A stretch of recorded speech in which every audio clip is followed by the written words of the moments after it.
Assalamualaikum warahmatullahi wabarakatuh. Sebelumnya kepada yang terhormat Bapak Muhammad Zainul Ahwas MPD selaku dosen pengampu mata kuliah perencanaan pengajaran bahasa Arab. Selanjutnya perkenalkan kami dari kelompok 3 yang beranggotakan saya sendiri Fahmiatun Nikmah Nailia NIM 2220132 dan rekan saya Elis Tiawati dengan NIM 2220137 yang akan mempresentasikan materi dengan judul analisis kurikulum pada hari ini. Baik, langsung saja. Pengertian analisis kurikulum menurut KPBI. Analisis adalah bentuk tidak baku dari analisa yang artinya penguraian suatu pokok atas berbagai bagiannya dan penelaahannya bagian itu sendiri serta hubungan antar bagian untuk memperoleh pengertian yang tepat dan pemahaman arti keseluruhan. Sedangkan kurikulum adalah dokumen yang dibuat untuk menjadi petunjuk dan arahan kemana pendidikan akan dibawa dan pola pendidikan seperti apa yang hendak diterapkan dan dianggap cocok dan tepat agar dapat mencapai tujuan yang telah ditetapkan. Menganalisis kurikulum artinya kita mempelajari apa yang dimaksud dengan kurikulum, apa saja isi dari kurikulum, untuk apa kurikulum tersebut disusun, apa saja yang merupakan perangkat kurikulum, bagaimana cara melaksanakan kurikulum tersebut, dan bagaimana mengevaluasi keberhasilannya. Selanjutnya ada tujuan dan fungsi analisis kurikulum, itu dibagi menjadi 3. Satu, analisis kurikulum. Di sini kita mengambil contoh kurikulum KTSP dan K13. Adapun tujuan analisis kurikulum pada KTSP dan K13 yaitu 1. Mengkaji kelemahan dan kelebihan pada KTSP dan K13. 2. Mengkaji metode apa yang sesuai dalam pengajaran yang efektif. 3. Mengkaji dan menguji kecocokan kurikulum pada program pembelajaran.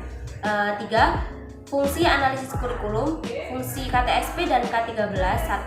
Memperbaiki kelemahan pada kurikulum sebelumnya. 2. Menciptakan metode baru dalam pengajaran yang efektif. 3. Meningkatkan produktivitas SDM dalam dunia pendidikan. Begitupun ada tujuan dan fungsi analisis secara umum.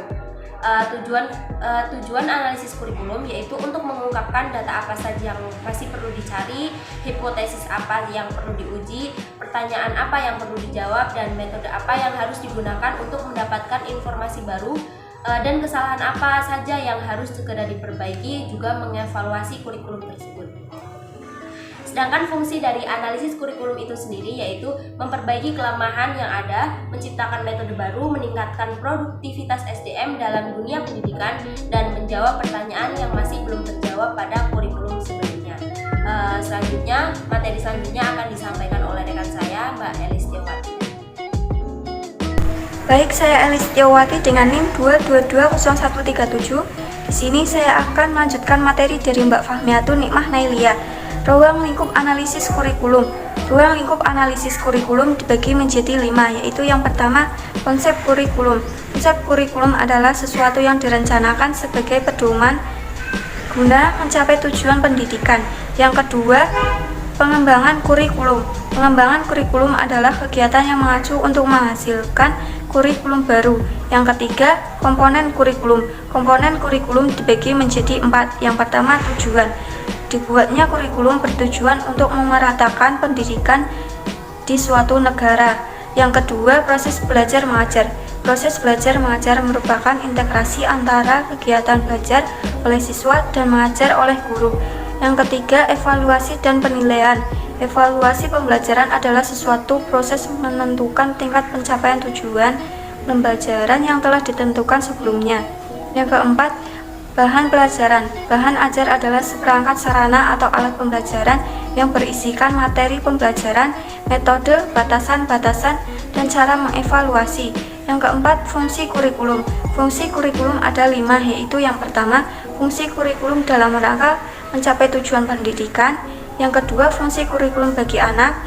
Yang ketiga, fungsi kurikulum bagi guru. Yang keempat, fungsi kurikulum bagi kepala sekolah dan pembinaan. Dan yang terakhir, fungsi kurikulum bagi orang tua dan murid. Yang kelima, landasan pengembangan kurikulum. Landasan pengembangan kurikulum dibagi menjadi 5. Yang pertama, landasan filosofis. Landasan filosofis yang berkaitan dengan hakikat dari filsafat dan juga pendidikan.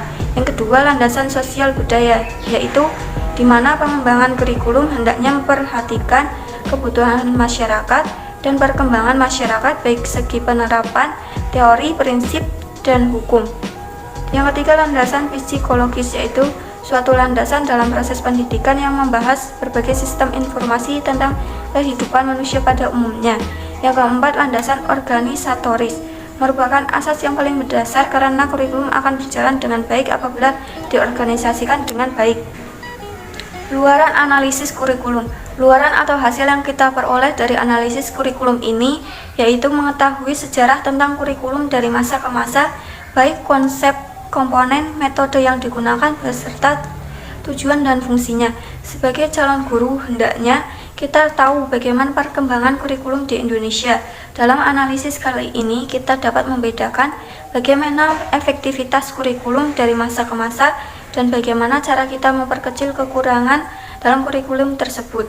Menurut Undang-Undang tahun 2003 nomor 20 tentang Sistem Pendidikan Nasional, kurikulum memuat sejumlah rencana dan ketentuan tentang tujuan pembelajaran, isi dan materi, serta metode yang digunakan sebagai pedoman dalam menyelenggarakan kegiatan pembelajaran dan dalam rangka mencapai tujuan pendidikan nasional.